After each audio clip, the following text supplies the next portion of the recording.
happened, that is his own cup of tea. Because you will not go to work until these guys are called back. Our rights are respected. We will not sit down for employers or, for that matter, anybody, any investors to come and just abuse our rights and go scot-free. You know, enough is enough. All right, so Joshua, finally, between now and 10th July, what are you looking forward to? What we are looking forward is just to wake up tomorrow morning and hear that our people has been reinstated. A directive has been sent to the management of Asogli for them to be reinstated. And everything will be cut off. Otherwise, maybe they want to test the power of workers in this very country. Touch one, touch all. You saying at the station there, you can be a victim of abuse of workers' rights if this thing continues to go on in this very country. That is why you and I should stop it from today.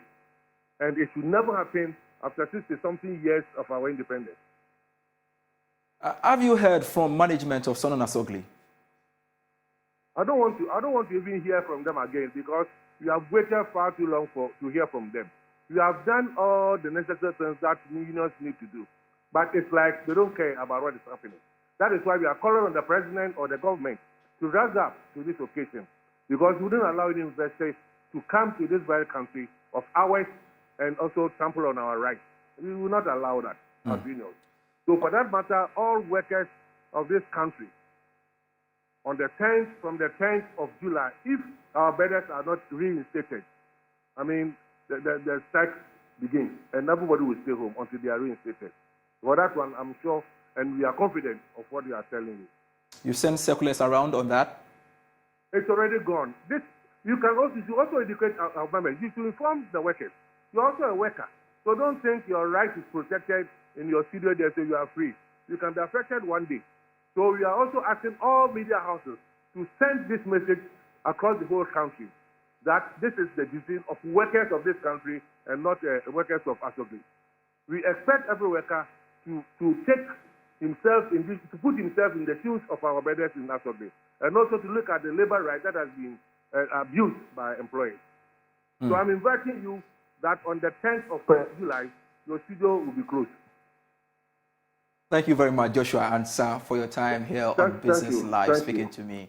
Now, let's move away from that and touch on the story. And some Ghanaians have described MTN's decision to increase its withdrawal fees as unfair and untimely. This is coming on the back of a circular issued by MTN to customers on an intended increase in withdrawal fees from 1st July. Now, speaking to Joy Business, some customers said the new prices is untimely, looking at the current economic situation of the country. Actually, it's a bad thing, you understand. Looking at the economic hardship and everything, at first e-levy, and they push, some of the taxes to us. That's what some of the companies do, because purchasing goods and services, they actually put some of the taxes to the consumers, you understand, and it affects us a lot as comparing to the MTN tool as well. Looking at, taking some of the money from us, paying 20 cedis, for instance, trying to, deposit or trying to withdraw some 2,000, you're going to take 20 cedis from us, which is really, difficult looking at the economic hardship and everything. I don't think it's actually a good thing, I plead with the government to do something about it because this is not helping because you can't take e-levy, you're taking all these taxes and we are paying all this and it's not helping, you understand? Yeah, so it's actually a bad thing, so I urge MTN and also the government to actually do something about it. It's not really helping. I think that it's not the best time for them to have done that.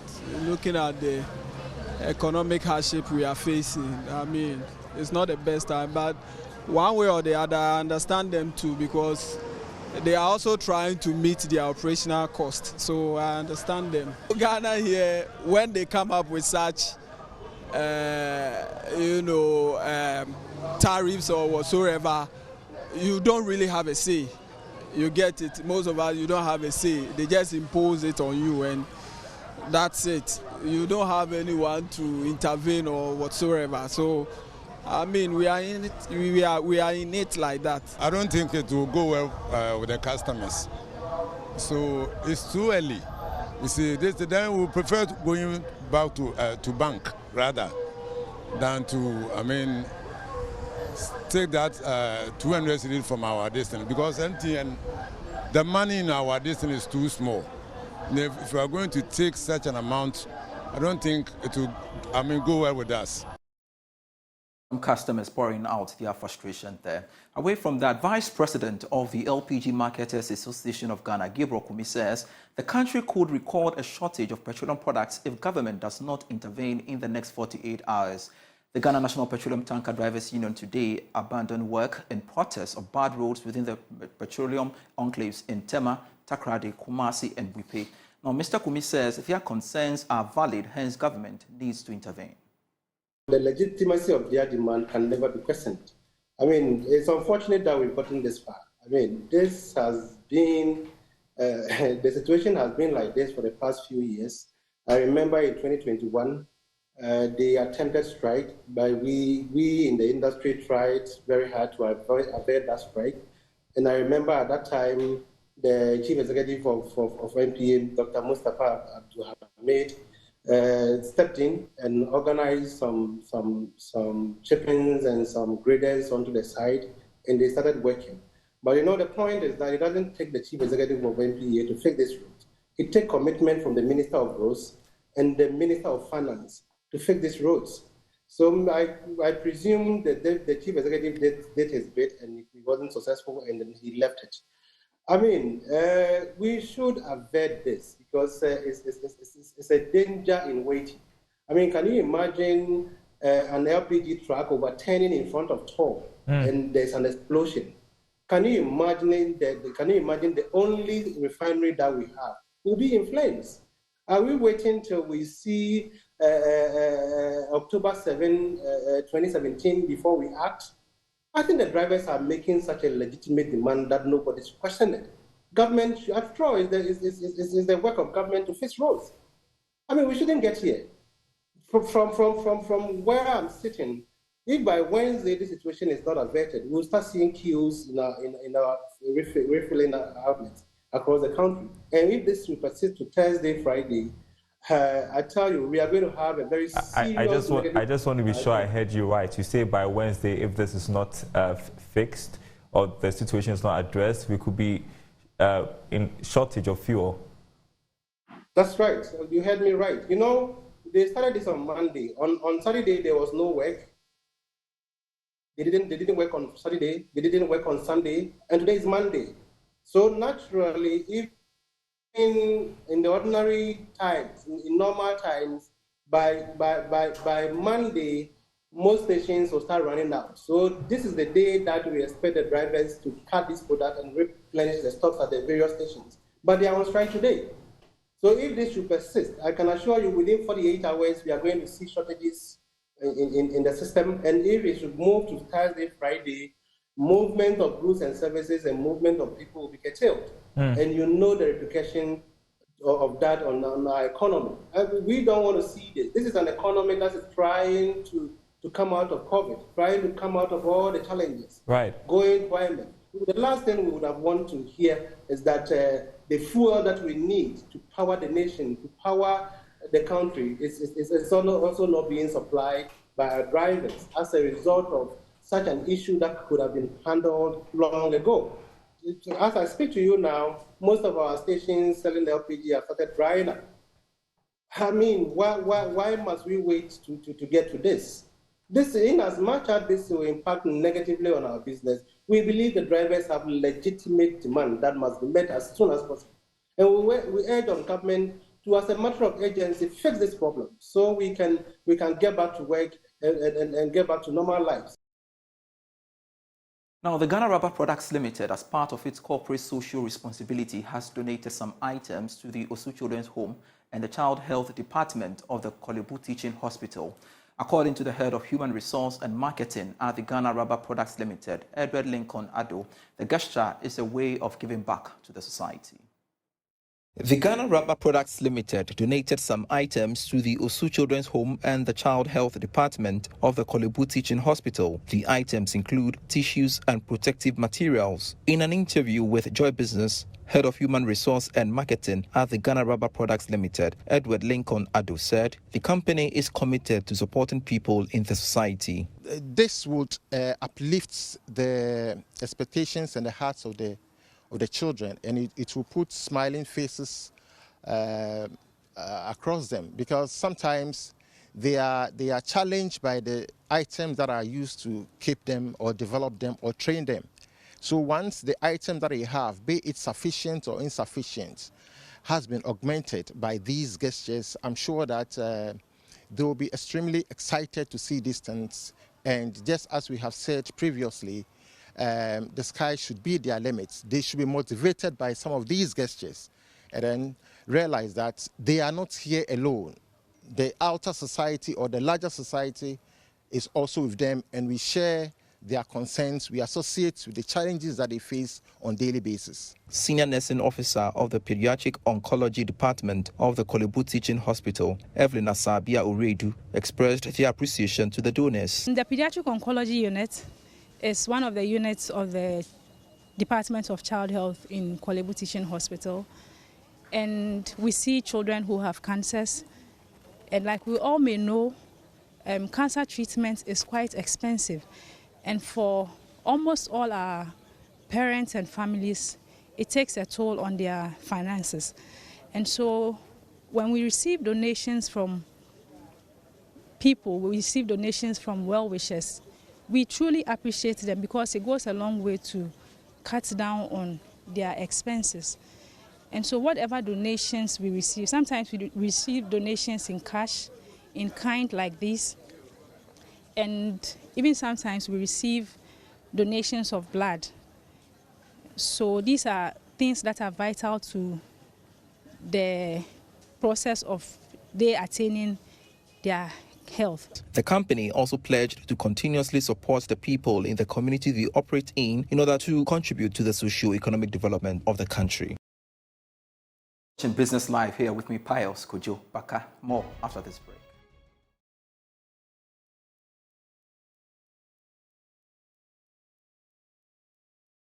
Hello, welcome back.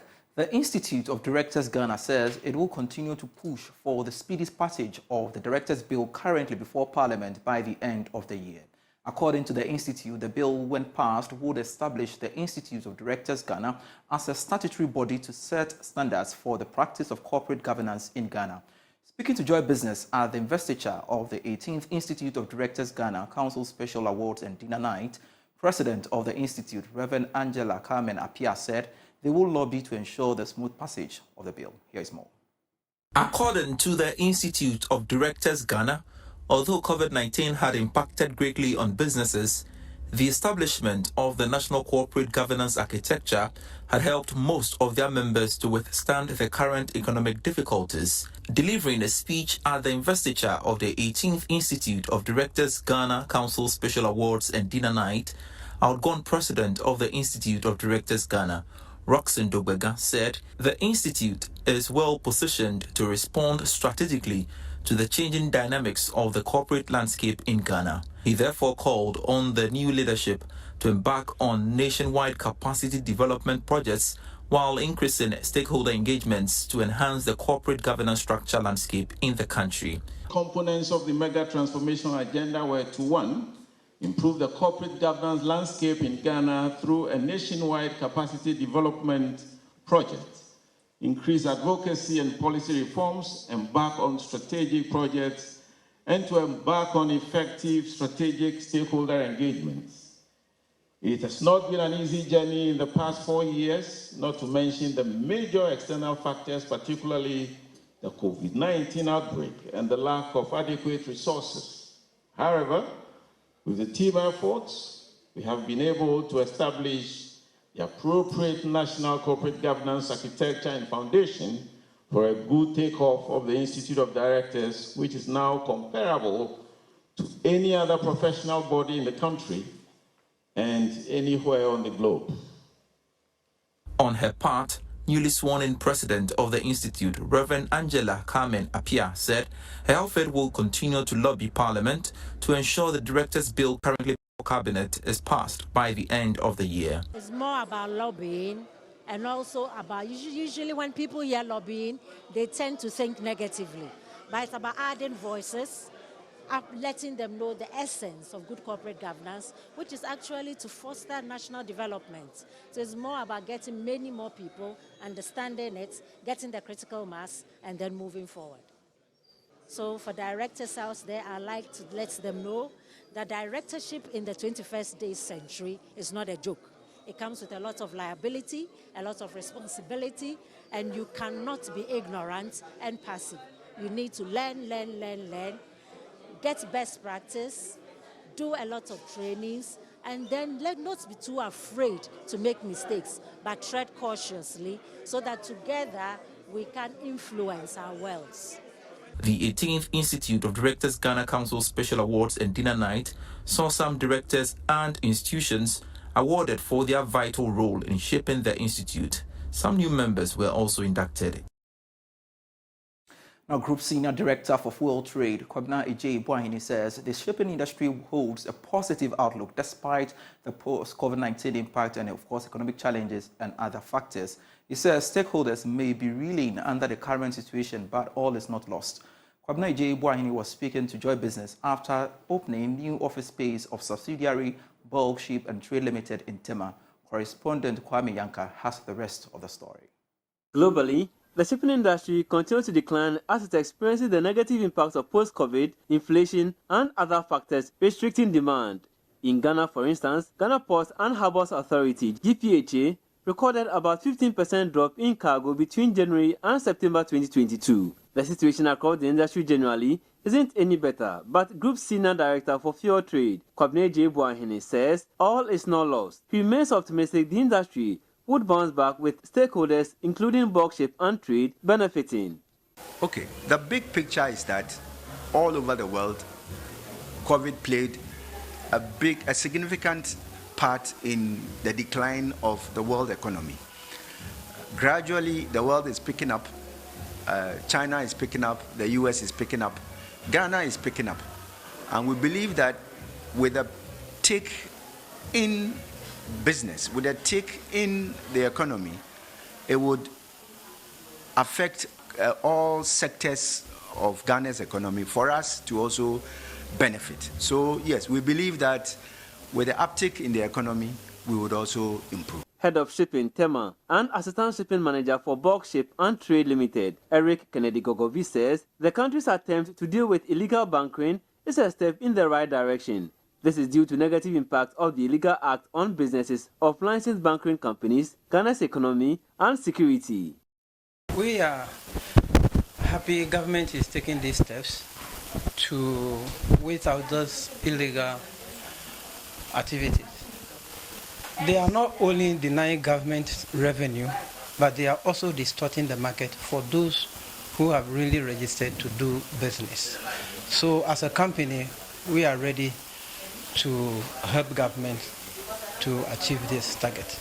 I will only ask our fellow shipping agencies to collaborate with whatever program government is doing so that we all help government to get more revenue from whatever activities we are engaged in.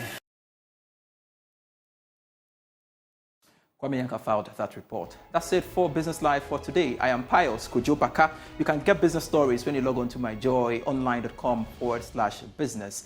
Great for serving you. Do enjoy the rest of our programs. Bye-bye.